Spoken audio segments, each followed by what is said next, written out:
Special thanks to FlexiSpot for sponsoring today's video.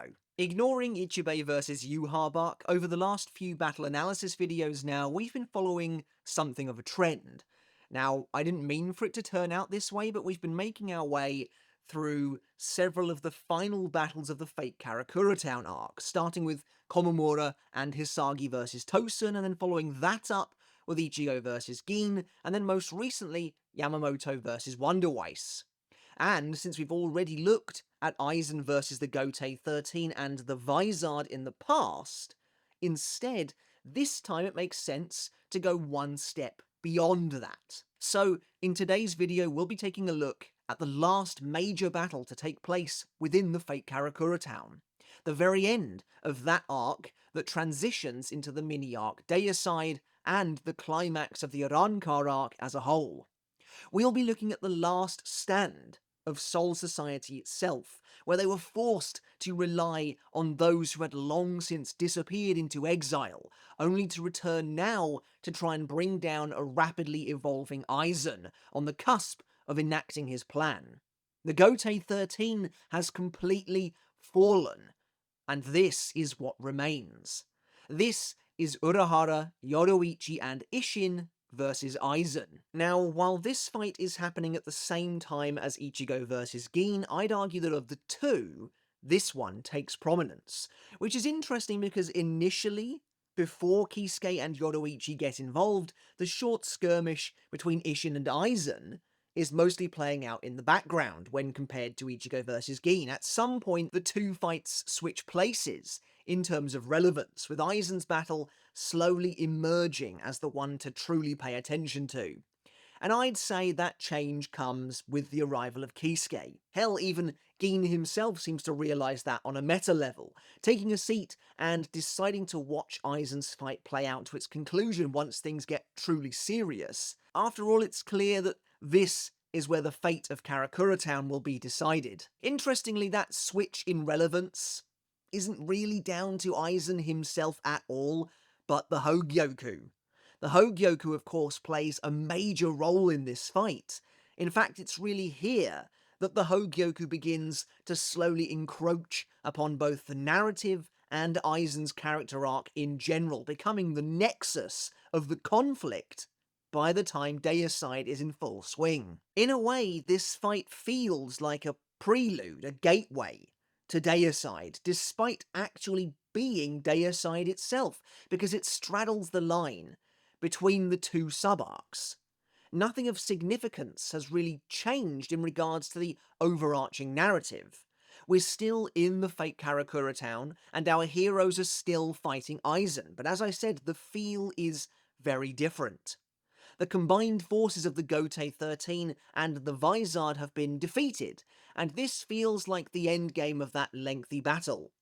So, without further ado, let's dive into another Bleach Battle Analysis as we take a look at the showdown between Kisuke, Yoruichi, Isshin, and their seemingly unstoppable foe, Aizen. Remember, if you enjoyed today's video, to consider hitting subscribe down below. Support does make all the difference in the world, and consider checking out my other channel, Mr. Tomo Talks Games, as well, where we're still in the process of trying to get that one up and off the ground, and your support, really anywhere, is making a huge difference, and it is greatly appreciated, so thank you all so very much.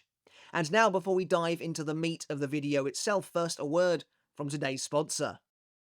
So I'd been sitting on the same chair to film and edit my videos now for going on 4 years, since long before I moved house. It was a gaming chair, you probably all remember it, so it was never really suited for the length of time I was having to sit on it every single day, and as a result, my back was starting to hurt like crazy. What can I say? I'm old. But when I knew the time had come, that I couldn't bear it any longer, that's where the sponsor of today's video, FlexiSpot, comes in.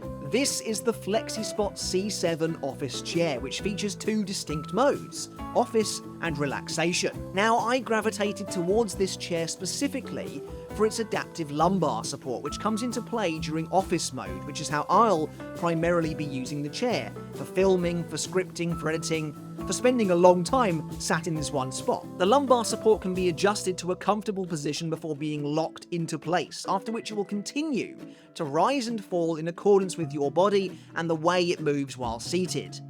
It's cool, and having this new support is already making a world of difference. Meanwhile, the C7's relaxation mode makes use of the chair's 4-level lockable backrest for an incredible recline, a pull-out footrest, and 3D armrests to boot. Essentially, what all of that means is the chair can be customized to meet your personal needs across multiple levels. So if you're in need of a new office chair like I was, the FlexiSpot C7 could be exactly what you're looking for. Certainly if you're finding that whatever chair you're currently using is really starting to hurt. FlexiSpot offers a 60-day return policy, meaning you can try any of their chairs totally risk-free and a 5-year warranty on top. Thanks again to FlexiSpot for supporting the channel by sponsoring today's video. So here's the thing about this fight. This might be the most frustrating fight in the entire fake Karakura Town arc. Don't get me wrong, I love it. At long last, we get the chance to see these extremely powerful, exiled Shinigami in action. The three of them working together as a team to take on this rapidly evolving Aizen. Sure, we've had glimpses of what each of them is capable of as individuals in the past, whether that's thanks to Yoruichi's duel with Soifon, Kisuke's encounters with Yami, or Isshin felling Grand Fisher in a single hit. But now the situation has reached critical mass. This is an unprecedented emergency. The entire Gotei 13 lies scattered and defeated, save for Urahara, who, I guess, just decided to heal the wounded and cut her losses where Karakura Town was concerned. In all seriousness, she likely realised it didn't make any sense for her to try and take down Aizen alone at this point and risk the deaths of everyone who depended on her, but even so, it is weird to read these sequences, to watch them play out and know that she's around somewhere, totally fine and just doing her thing. Anyway, what's frustrating about this fight is that despite finally bringing these characters together in a way that makes sense, to face the most powerful enemy they've ever fought, in the direst circumstances imaginable, at least at this point in the story, the worst case scenario, it never feels like any of them are truly taking the situation seriously. It never feels like they let loose. There's a definite sense here that all three of them are holding back, despite the fact that the time for holding back has passed. I can buy characters maybe not feeling they need to unleash everything they have earlier, even in the same sub-arc, even in the fake Karakura Town arc, when there is an air of hubris and arrogance going around. But by the time these three characters appear, the situation is very clearly laid bare before them. They are the last line of defense for Karakura Town at this point. As far as they're concerned as well, Ichigo kind of seems to be out for the count as well, so it's really up to them. And yet it can feel like they are barely trying. Why doesn't Isshin use Engetsu here? Why not use his bankai early on when he's uninjured? Sure, we don't really know what the extent of his power is, but let's face it, it's highly unlikely he has as much raw, destructive capability, destructive power as Yamamoto. And they're still in the fake Karakura Town, so this is the time and the place to go all out. Why doesn't Kisuke use his bankai, Kanon Biraki Benehime Aratame? This is even more peculiar, considering we actually know what it can do. While Kisuke's bankai does have a range, and you might be thinking, well, perhaps he didn't want to catch Yoruichi or Isshin within it. Well, clearly, Kisuke can control who is and isn't affected, seeing as Grimmjow is completely untouched by the bankai's ability despite clearly being within range, if the notion of a range even exists to begin with where his bankai is concerned, and he's not just toying with Askin's perception, with Askin's mind in that moment. And I have to think that the power to restructure anything at all, really even reality itself included, would have been pretty useful against Aizen. There's something inherently silly about Kisuke seemingly being out of tricks and deciding to face a transforming Aizen with nothing but sheer physical force alone, and only using his Shikai. And it's even sillier that Isshin doesn't use Shikai at all.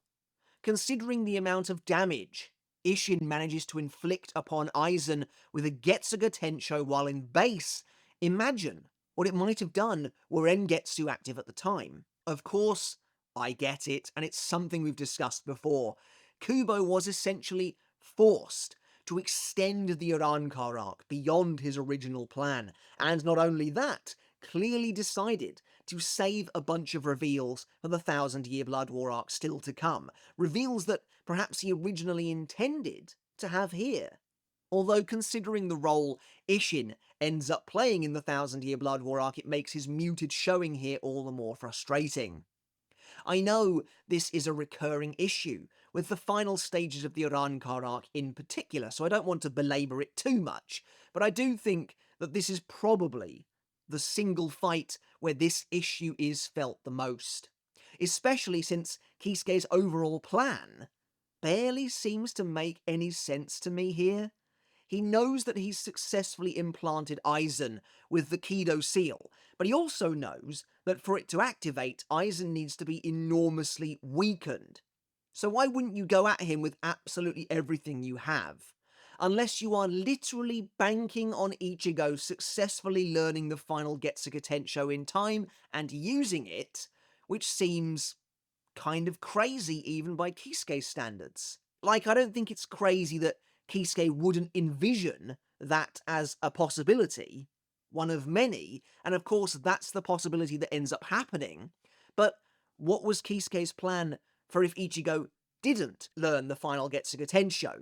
What if Aizen's final attack against Isshin had knocked him unconscious and there was no one around to teach Ichigo? Does Ichigo even know how to open a Senkaimon? After all, he asks Isshin to do it for him in this moment, so if all three of them were knocked out properly by Aizen here, would that just be it? Anyway, stretching from chapter 397 to chapter 406, Aizen's battle with the exiled trio is unsurprisingly just a little bit longer than Ichigo vs Gin, as this fight effectively subsumes that one as time goes on. The characters involved in this particular fight are definitely the best thing about it, and you better believe that back in the day this was so exciting. Bear in mind that by the time this fight rolled around, it had been years since we had really seen any of these characters in the present day. That's the craziest thing about the Urankar arc. The arc lasted for so long. I remember reading on a weekly basis, and it feeling like it had genuinely been forever since we had seen Kisuke, Yoruichi, or Isshin.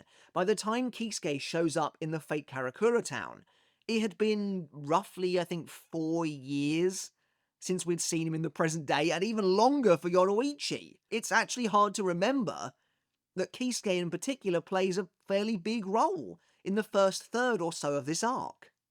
Sure, they both appeared in Turn Back the Pendulum, but that's beside the point. The fact is, these characters appearing in the fake Karakura town at long last was an enormous deal.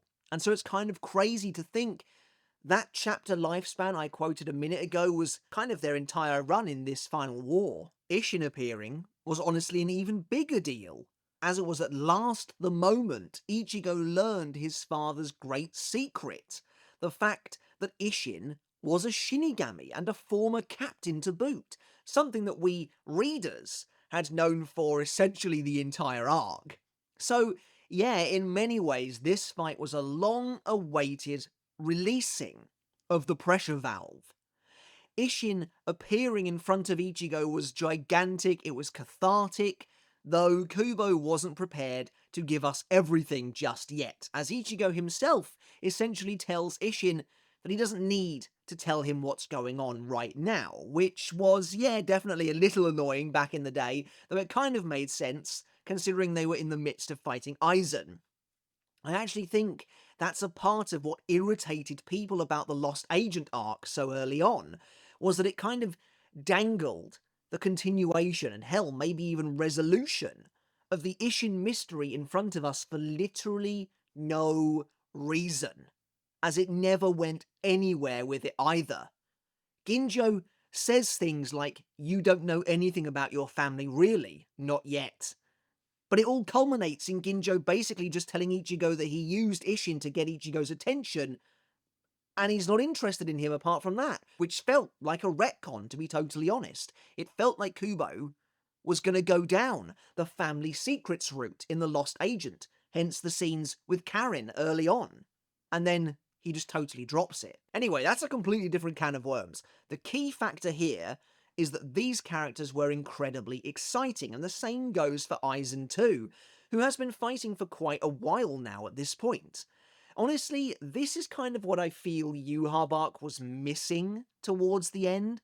Although Aizen's very final fight with Ichigo is too short and maybe even a little anticlimactic, at the very least, Aizen himself actually battles the Gotei 13's collective forces for quite a long time. And this is just a continuation of that. And in terms of Aizen's development, this is perhaps the most vital point of the battle. This is the crossing of the threshold. It almost feels like they could have killed him here had they actually put the work in, but unfortunately they let him evolve to a point where he transcends and can no longer be killed. So let's move on to the pre-fight context. What does the setup look like here? How do we get to this battle? This battle that, for all intents and purposes, feels like the hero's very last chance. With the Gotei 13 having fallen, there's now only one person left standing between Aizen and his goal, Ichigo.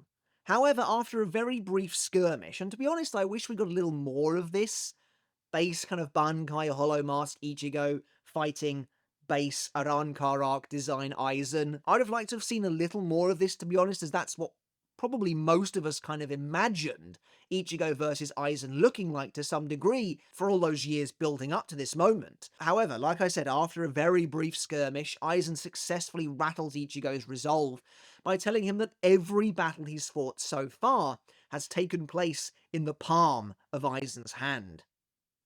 It's kind of surreal to go back to this moment now, so many years later, because this was a big point of contention back in the day.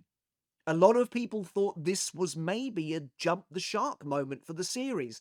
The fact that Aizen had supposedly had quite literally a hand in every single one of Ichigo's fights to date felt like too much of a stretch, even for Aizen, and subsequently stripped Ichigo of so much of his agency and of so much of his growth. Revisiting this moment now, though, and it is interesting to see just how little of an impact it really had on the overarching story moving forward. Really, the main thing to come of this reveal is the incredibly cryptic tease that Aizen knew about Ichigo since the moment he was born. A tease that really stuck with the community for years to come, and one that I don't necessarily think ended up playing out specifically the way people thought it might, but one that ended up working really well, I think, in Everything But the Rain, at least as far as I'm concerned. I think that maybe people thought that Aizen actually met Ichigo somehow at the moment of his birth, that he was a family acquaintance or something like that, that somehow he knew of Isshin and Masaki and knew of Ichigo the moment he was born, but that's obviously not how it played out. Aizen had a hand in the hollowification of Masaki. So it's kind of a loophole, I guess, but actually it worked out, I think, really well. But this is, of course, then immediately followed by the cliffhanger, where Aizen tells Ichigo that he was born special, as he is a human and a... After which Aizen is cut off by Isshin's sudden arrival, confirming what Aizen was about to say anyway, a human and a Shinigami. Now again, if you were reading Bleach weekly at the time, you might remember that this cliffhanger also made serious waves online due to a translation mix-up where Aizen instead said that Ichigo was a Shinigami and a, before being cut off. As a result, many of us were considering that Masaki was perhaps something more than just a human for years specifically because of this. and that Ichigo's Shinigami side was the known quantity, while there was something else in the mix too.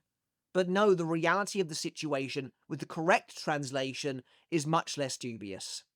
Aizen tells Ichigo that he is a human and a... before Isshin arrives, and Ichigo himself realizes that Aizen was going to say a human and a Shinigami, with Isshin's surprise appearance confirming that regardless.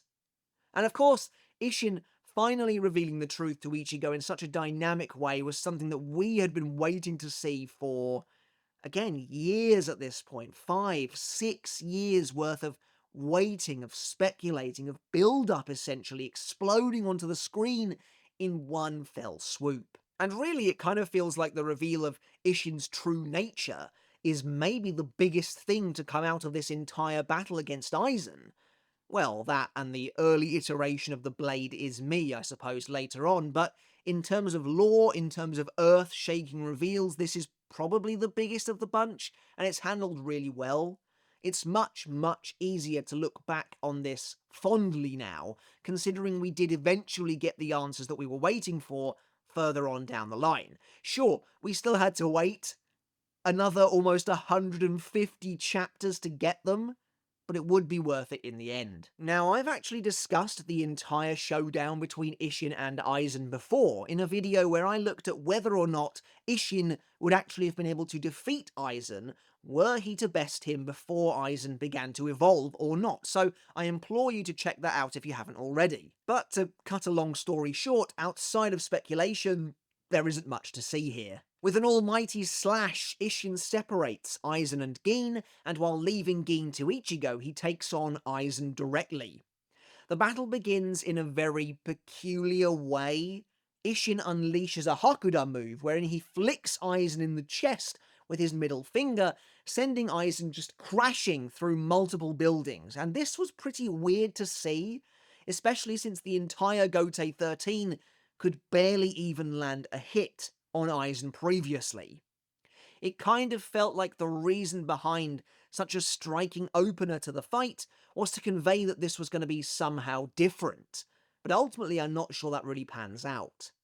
After being flung through numerous buildings, Aizen collects himself, only for Isshin to immediately bear down upon him. This is an awesome shot, and makes Isshin look absolutely massive. If Kubo wanted to convey Isshin's incredible brute force strength, his power, right off the bat, this is a good way of doing it. Aizen, of all characters, ends up feeling small and forced onto the back foot right away. Isshin tries to swipe at Aizen again, but Aizen ducks and aims a massive Raikoho directly at Isshin's exposed chest. An enormous bolt of gold lightning crackles and explodes across the backdrop of Karakura Town, and, well, that's about all we really get of Isshin versus Aizen. It's really cool to see Aizen's Kido prowess showcased so casually here, but based on their appearances later, it seems pretty likely that Isshin just avoids this blast. Moving on though, Isshin and Aizen break apart from one another after fighting briefly, to which Isshin, who himself is slightly bruised, muses that Aizen is slowing down and wonders if the villain has reached his limit already.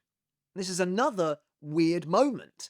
Aizen concedes that yes, it appears he has reached his limit as a Shinigami at least. Here's the thing about this. I think we're meant to take Aizen's words very literally here. Because if we take it to mean his prowess, it doesn't really make sense that the same guy who decimated the Gotei 13, including taking characters like Kyoraku and Shinji out in a single hit, is now struggling to keep up with Isshin.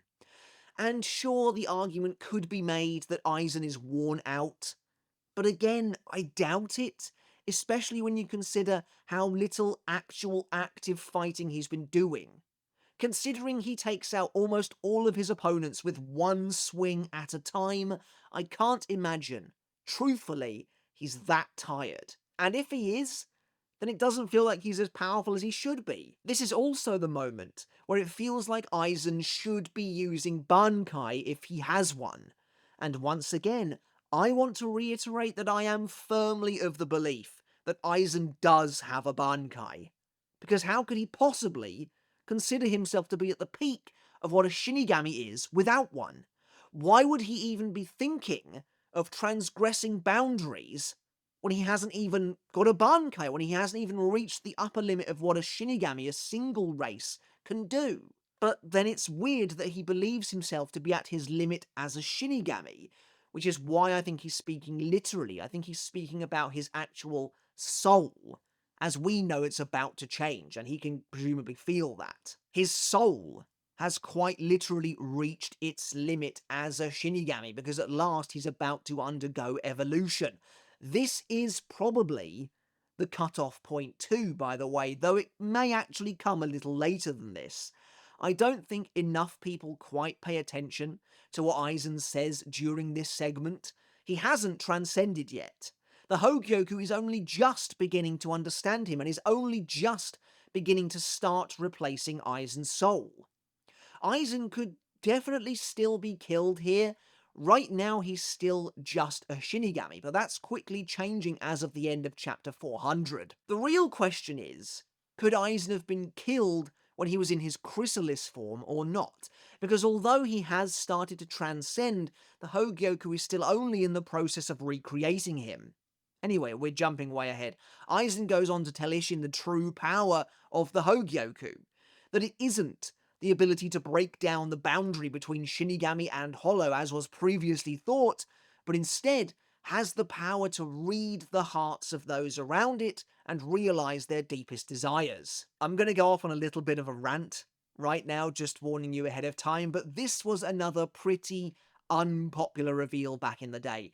Just like that, the Hogyoku went from being a fairly organic and explainable phenomenon in the lore, something that was specifically designed to deal with the transgression of boundaries as was a major theme in the Urahara arc, something that had a purpose that fit into the lore to address what was going on at the time, Uraharaization and the appearance of the Vizard, to a magical wish stone overnight, with no explanation given as to how it actually works or why it works in this way. Now, it could be used to explain just about everything that had happened so far in the entire story, giving explanations to things that didn't need them or already had them. The crucial issue is that many of these plot points didn't need explaining in this way at all. Aizen notes that Rukia's powers were all transferred to Ichigo in chapter 1 because she wished it so, as a result of her killing Cayenne.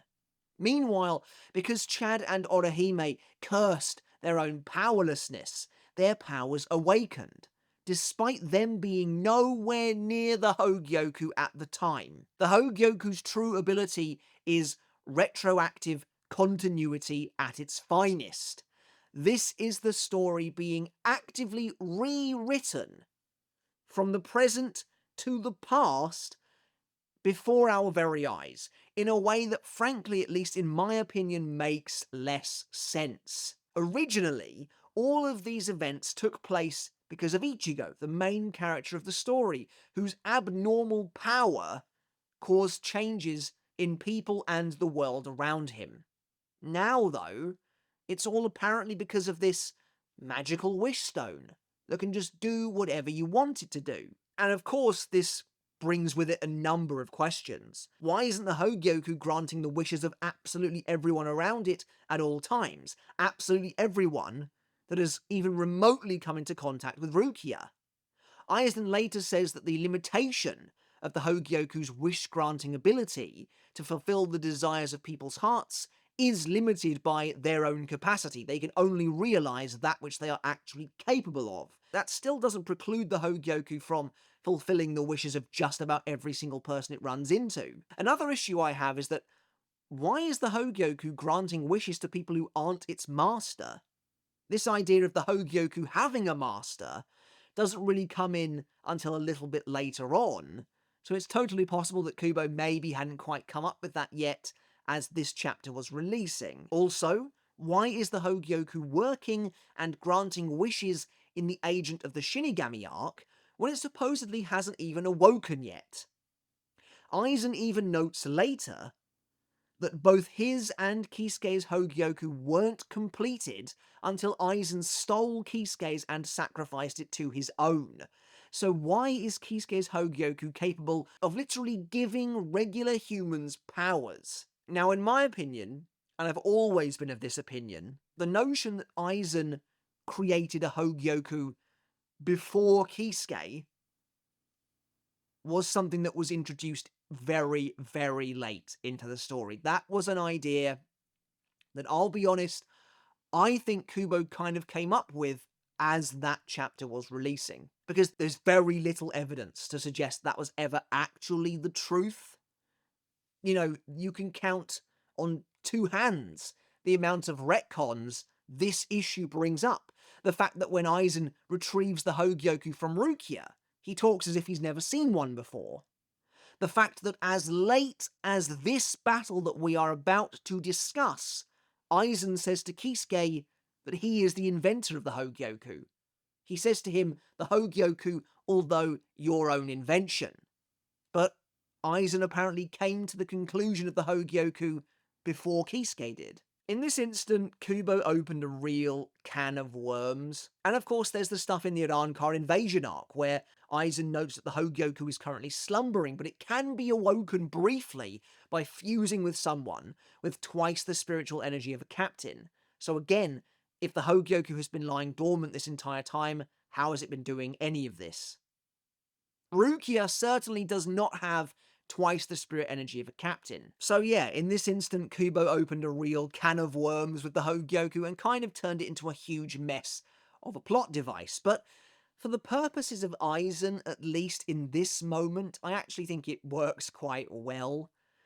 And anyway, as Aizen continues to explain the true nature of the Hogyoku, their conversation is interrupted by Ichigo and Gin, as Gin sends Ichigo crashing into a building with his bankai. When Gin apologizes to Aizen for interrupting, Aizen notes that his conversation had just ended anyway, as suddenly a strange white substance begins to flow from the Hogyoku itself. As the substance begins to encircle and cocoon itself around Aizen, he gloats that the orb has the power to shatter the horizon that separates the divine and the earthly. And honestly, this is a really awesome Aizen moment. This feels like Aizen at his most kind of stereotypically, comically villainous in a sense, but I actually think it really works here as the scene reaches a crescendo. But suddenly, out of nowhere, an energy beam tears through Aizen's shoulder, as at last Kisuke Urahara arrives. It kind of feels like Kisuke should have aimed for the left-hand side instead, and tried to blast Aizen's heart, but there you go. As we move into chapter 402, everyone looks on as Kisuke arrives on the battlefield, looking, let's face it, effortlessly cool. What follows is maybe one of my favourite dialogue exchanges in the series, and one that is heavily layered. Although they don't say too much, this dialogue gives us a wonderful insight into the more human side of Aizen's psyche in particular, as the only man smarter than him has arrived to put him in his place, and Aizen knows it. Kisuke muses that Aizen's looking awfully strange right now, as the white substance drapes itself down his back like a cloak, to which Aizen simply replies that the process of evolution is usually ugly. Kisuke watches, seemingly both intrigued but also perhaps pitying Aizen as well, as Aizen's injury heals itself, before muttering that he never said it was ugly. Immediately, this is a wonderful line. It means something different for both combatants. Kisuke, as a true scientist, is fascinated by the changes he sees before him, and so he'd never consider something like evolution to be ugly. Ugly is such a base, reductive, and superficial term. But Aizen is feeling immensely self-conscious right now. You have to understand that Kisuke is the only character in Bleach who can really put Aizen on edge just by talking to him. That's how crazy Aizen's inferiority complex is when faced with Kisuke's intelligence. Aizen immediately assumed that Kisuke was insulting him or was preparing to insult him, so he tried to get out ahead of it by spinning his current look into something that makes sense to him. But in doing so, he incorrectly assumed Kisuke's intent. Kisuke then goes on to remark that Aizen has fused with the Hogyoku, but again, Aizen, while trying to maintain some level of decorum, shows his insecurities. He attempts to one-up Kisuke by correcting him. I'm not fused with it. I'd rather you say I subdued it. While it might be true that he subdued it, at the end of the day, he has fused with it. But then, of course, Aizen can't help himself. This is a rare opportunity, so with a spiteful look in his eye, he snarkily comments that he subdued the very Hogyoku Kisuke couldn't control. Kisuke meets his gaze and responds in kind, agreeing that he couldn't control it, before quietly adding, "at the time," implying that he's arrived on the battlefield today, fully understanding the Hogyoku's nature and its secrets. Aizen, unsurprisingly, doesn't take this particularly well. He takes Kisuke's admission of claiming to know the truth now to be a demonstration of sour grapes on his part, meaning he thinks Kisuke is simply bitter that Aizen got to the Hogyoku first. Again, this is wonderful. Aizen doesn't talk to anyone like this. Hence why I noted that this shows his human side more than ever. This actually feels like Aizen talking to an equal, rather than him trying to come across as godlike, as lordly.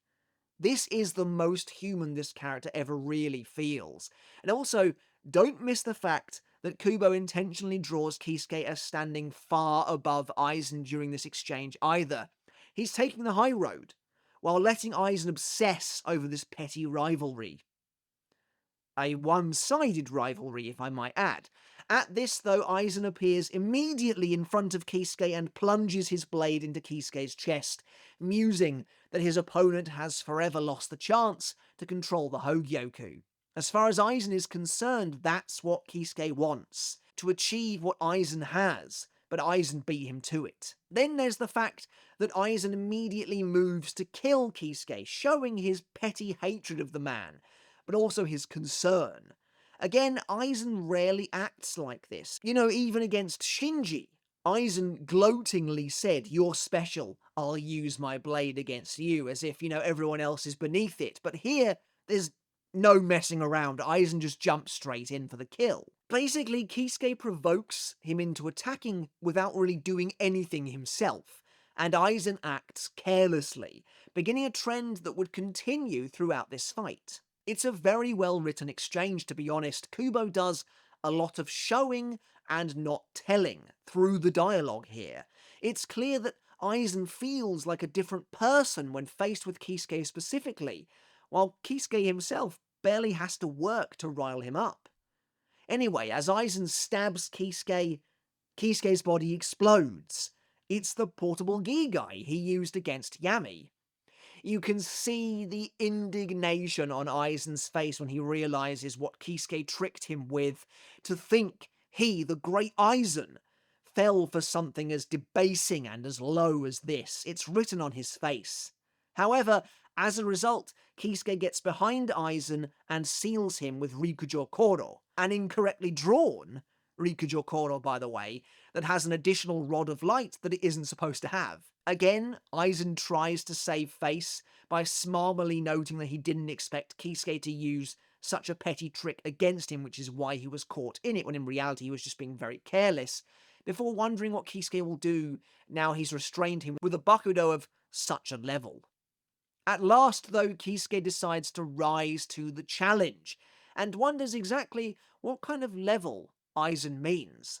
Speedily demonstrating his frankly incredible skills, Kisuke unleashes Bakudo 63 Sajo Sabaku to tie Aizen up even further with ropes of gold light, before utilizing a never-before-seen Bakudo 79 Kuyo Shibari, which is really awesome looking, surrounding Aizen with several orbs of black light, which, when all of them are conjured, connect in the middle to lock Aizen down with a final orb that appears across his chest.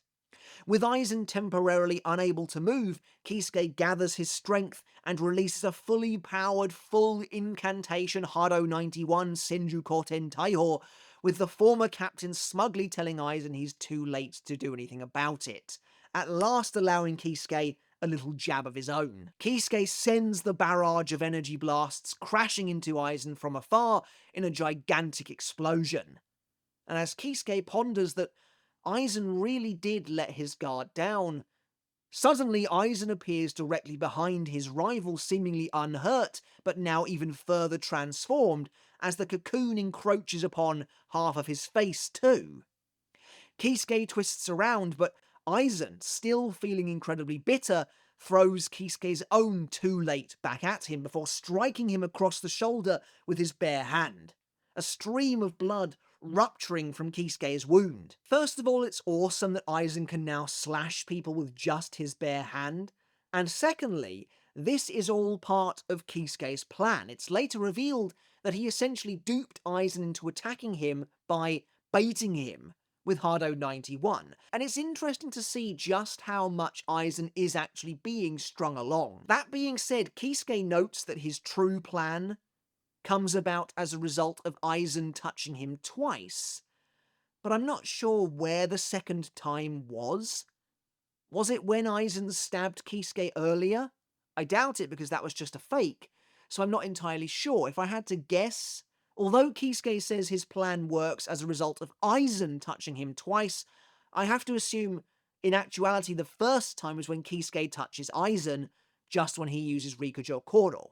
But anyway, we're skipping ahead again. As we return to Aizen, we get one of his most famous quotes, where he declares that he let his guard down because it's no longer necessary for him to be cautious. He feels inside of himself that as a result of having subdued the Hogyoku, his body is surpassing all of its old powers, which themselves were already unequaled within the Soul Society. This is presumably how he can now slash people with just his hand, and how he was able to take the direct hit of Hado 91. However, Kisuke interrupts him, telling him he's mistaken.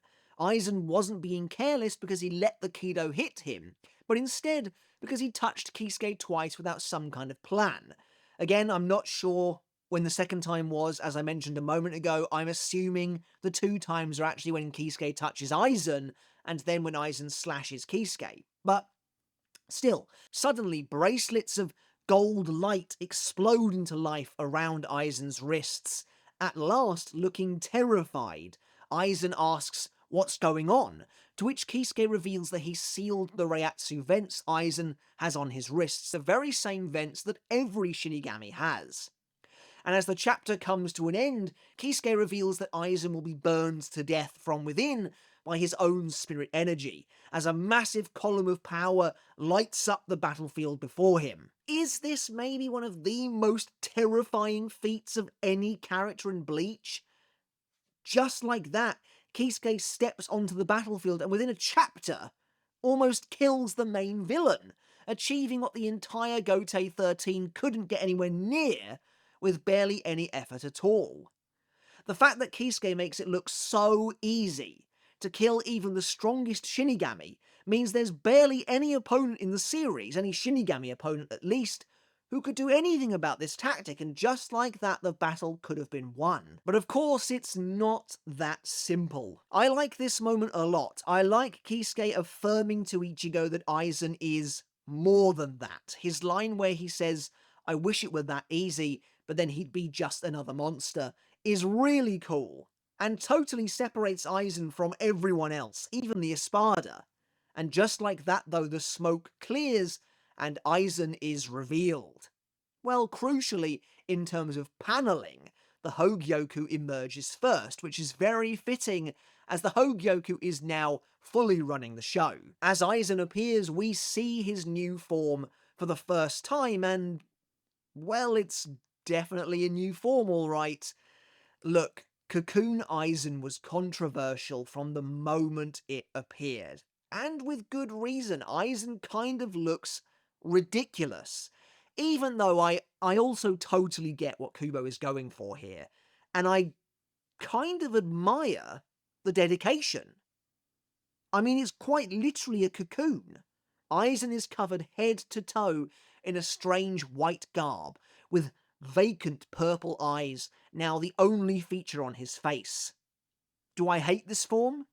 Not at all. In fact, I actually think there are flashes where this form can look quite cool. But there are also moments where it does look dumb. And it's an interesting choice.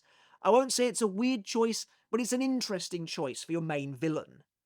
But it's odd though, because Kubo is usually such a master of making designs work, but there's no doubt this is polarizing.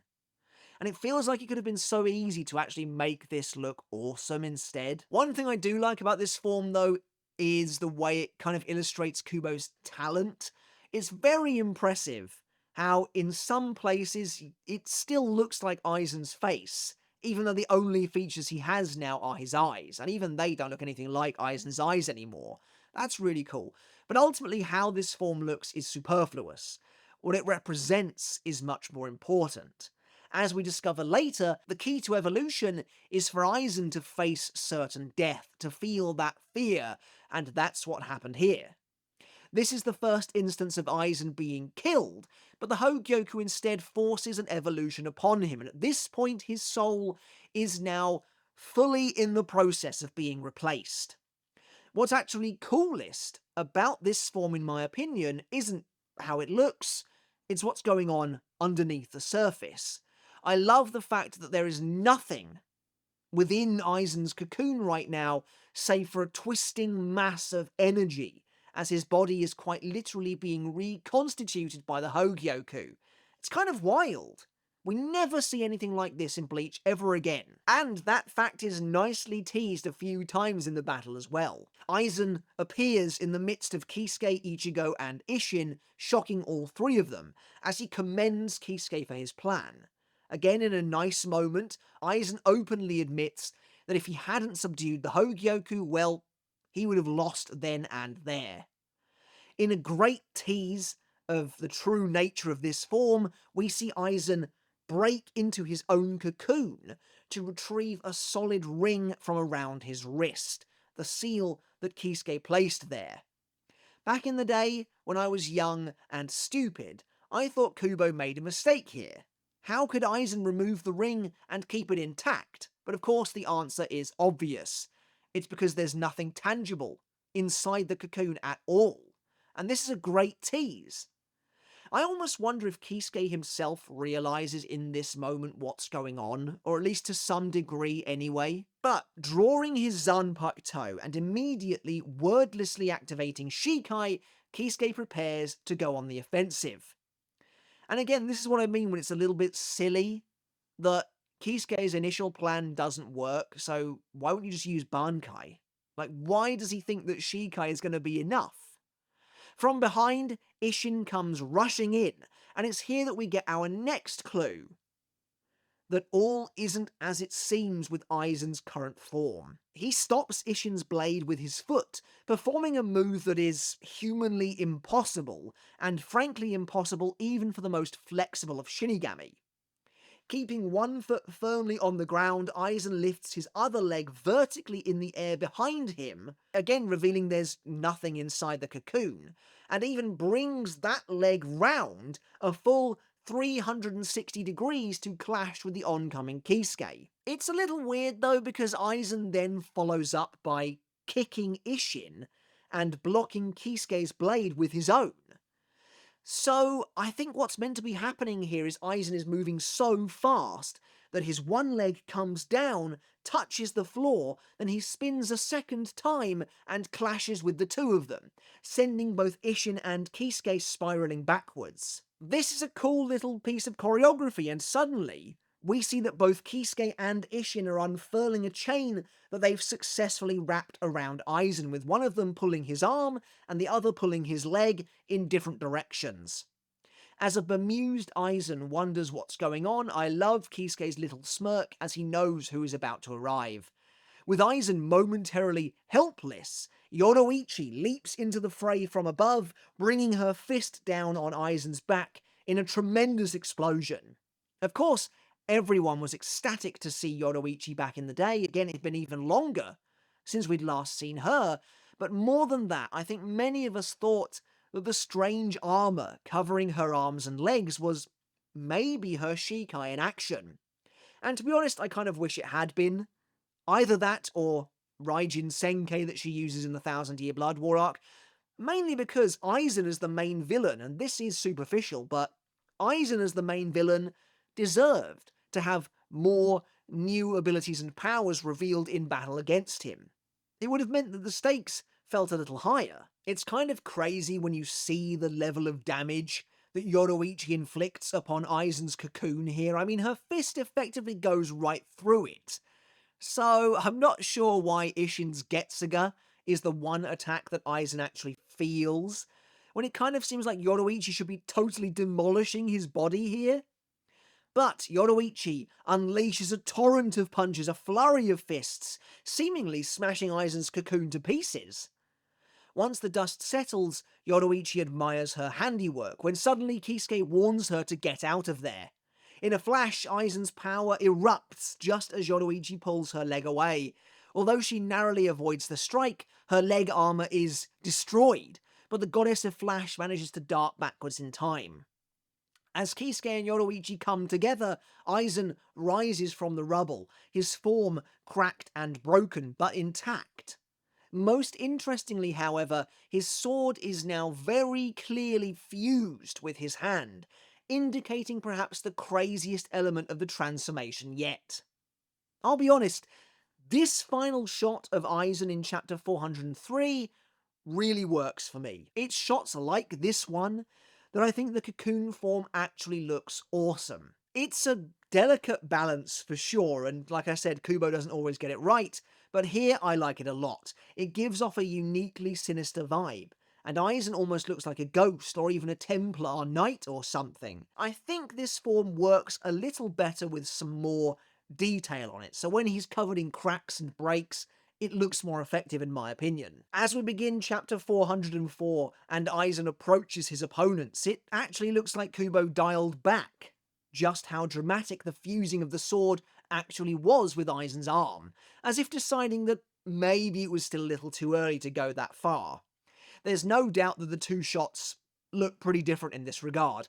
Anyway, as Aizen says the number of methods they've come up with to defeat him is proof of how desperate they are, it's his job to crush each and every one of them, so they'll know there's nothing they can do.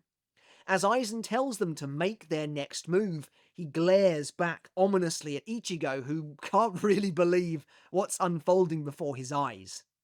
But the team's now all here, and everyone is ready to fight for real. Or at least they would be if any of them actually used their full power, but there we go.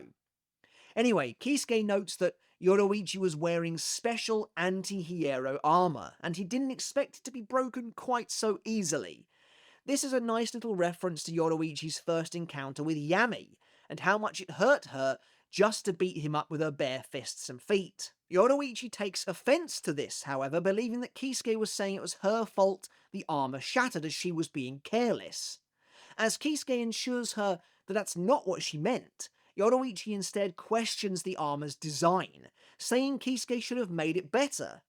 Aizen, however, notices that Yoruichi's leg is unscathed, meaning the armor was rather special indeed, despite taking his attack head-on, though Yoruichi jokes that it's her leg actually that's special, before punching Kisuke in the face after he presumably gives her a look off-screen. Can I just say that I do vastly prefer how Kisuke and Yoruichi are depicted here compared to much later in the battle with Askin. I know this is something that has been discussed ad nauseum, but this is back before Kubo decided for whatever reason to reduce Yoruichi down to little more than fan service, and to be honest, the gulf is incredibly noticeable when you go back and reread this fight.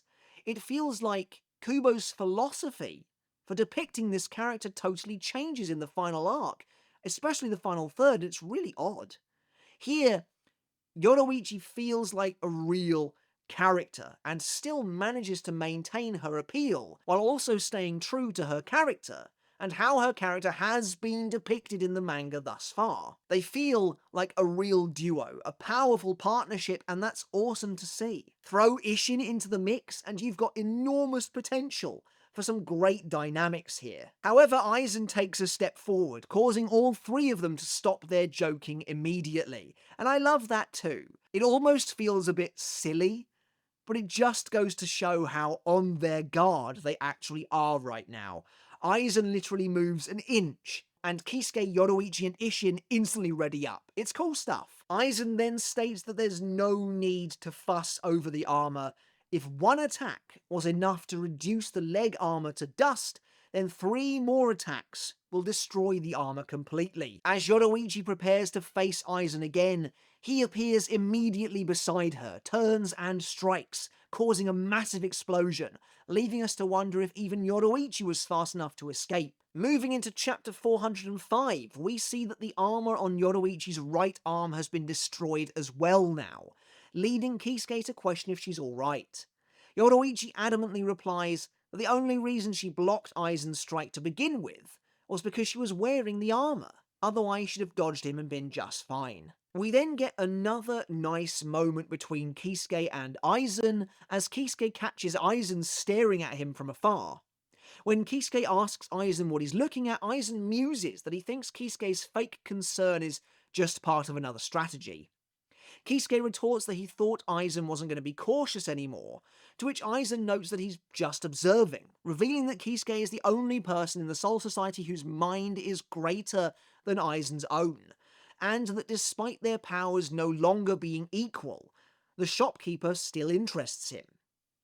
In his typical way, Kisuke says that Aizen thinks too highly of him, before unleashing Hado 32 Okasen at his enemy, blasting him with a wide ray of gold light. This was actually weirdly a pretty big reveal back in the day, as both Hado 31 and 33 had been used regularly throughout the series up until now, and this was finally our first look at 32, which was cool to get. Aizen, however, just holds out his arm and deflects the blast, aware that it's a diversion, as Yoruichi breaks through the light, her fist raised.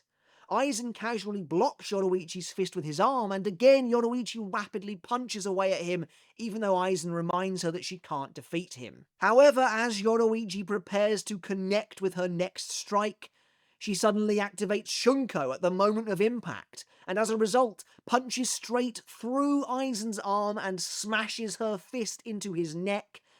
Again, I'm not sure why he didn't feel this attack either, but it sends him careening into the ground as a result.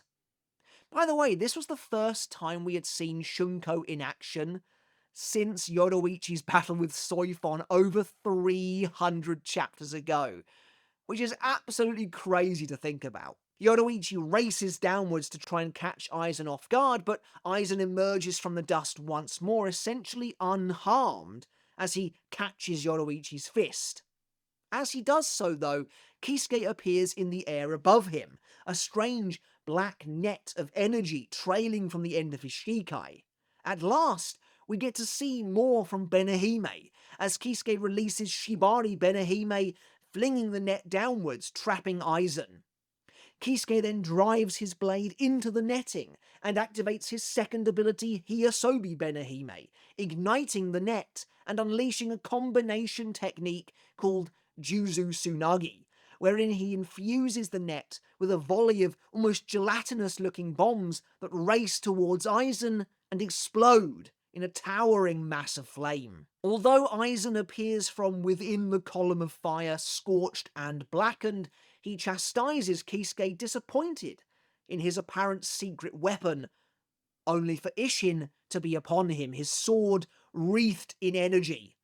As the chapter comes to a close, Isshin brings his blade down upon Aizen at point-blank range, unleashing an attack that shocked the community, Getsuga Tensho, confirming that yes, Ichigo's trademark technique is in fact hereditary and inherited from his father.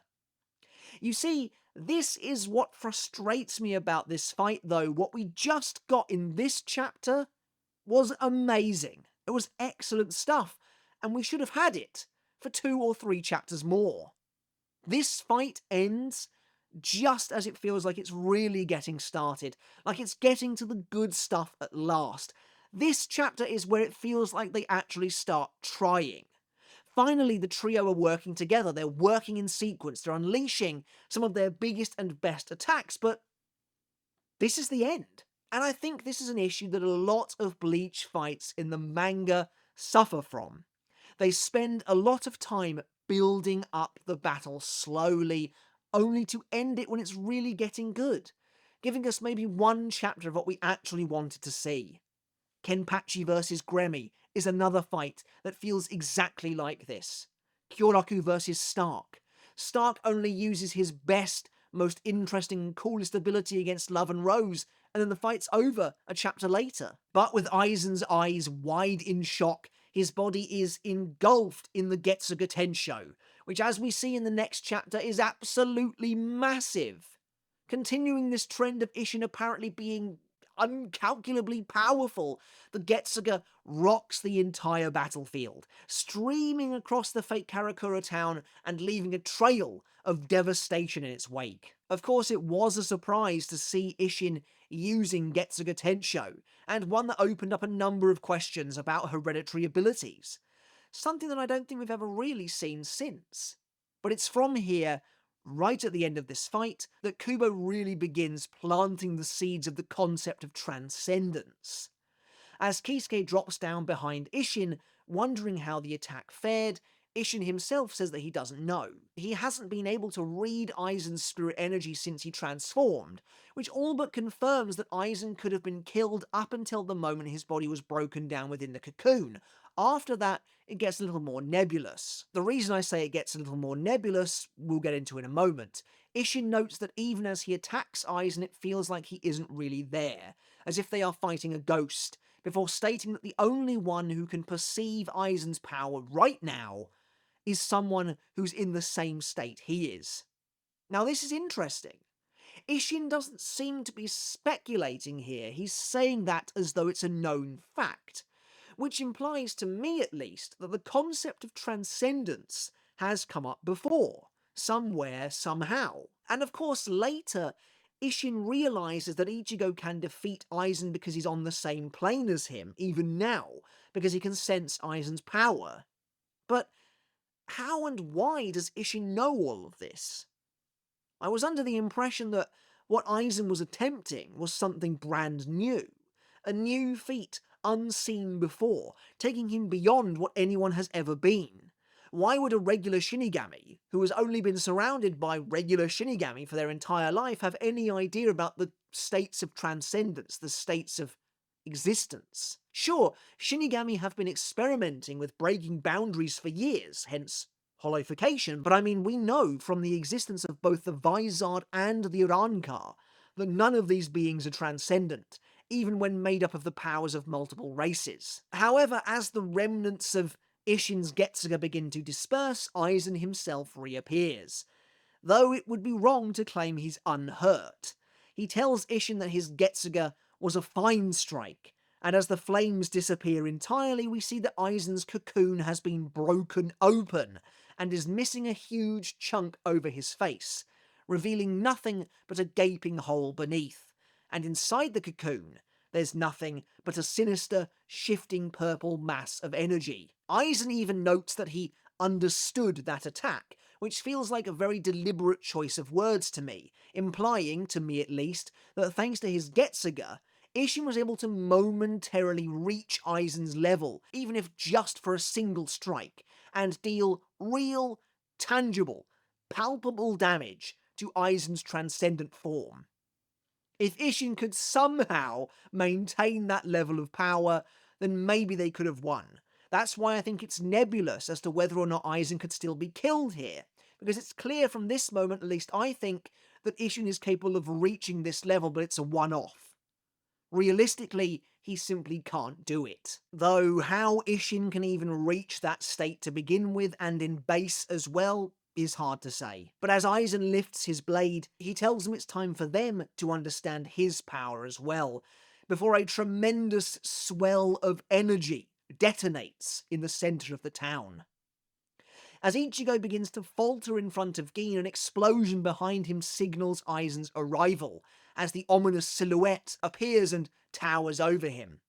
Ichigo watches in horror as Isshin, Kisuke and Yoruichi crash to the ground, bloodied and beaten, having been defeated off-screen, which again was a little disappointing. And again, this idea of the fight really only just getting truly good and then instantly ending kind of smacks of Kubo running out of time towards the climax of the arc. But with this, Aizen prepares to leave for the real Karakura town, and at last his chrysalis form comes to an end. The headpiece of his cocoon breaks and crumbles away, revealing a truly transcendent Aizen for the very first time, now with flowing long hair, newly coloured eyes, and, well, that's about it, but this is probably one of, if not the coolest of Aizen's Hogyoku forms, and it's just a real shame that this version of Aizen doesn't get to experience a true fight, but for now, he is making his way into the bankai, and we would progress to the next phase of the story,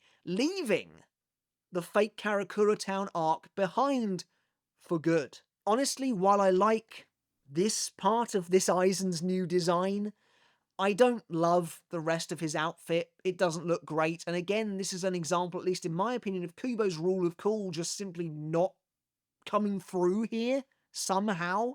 I kind of wish the entire Cocoon had disappeared, and Aizen had been in a brand new design that maybe looked more akin to his old Shinigami outfit. That would have been pretty cool, but with some new bells and whistles, you know, to really show that he has gone beyond, but alas, it wasn't meant to be. Anyway, that's it for this latest Bleach Battle Analysis. I wanted to do this video for a while, to be honest, but well, you've seen how long it is, and it takes a little while to get these going, so I do appreciate it if you stuck with this video all the way. I hope you enjoyed it, and I hope you took something of value away from it as well. Of course, let me know your thoughts on Kisuke, Yoruichi, and Isshin versus Aizen down in the comments below. I'd love to hear them. I'd love to hear what you think of this fight, maybe how you'd have done things slightly differently, what you'd have liked to have seen from these characters that perhaps we didn't get to see, and what you think of this battle in the grand scheme of the fake Karakura Town arc in general. I'd love to hear all of your thoughts down in the comments below, so do please let me know.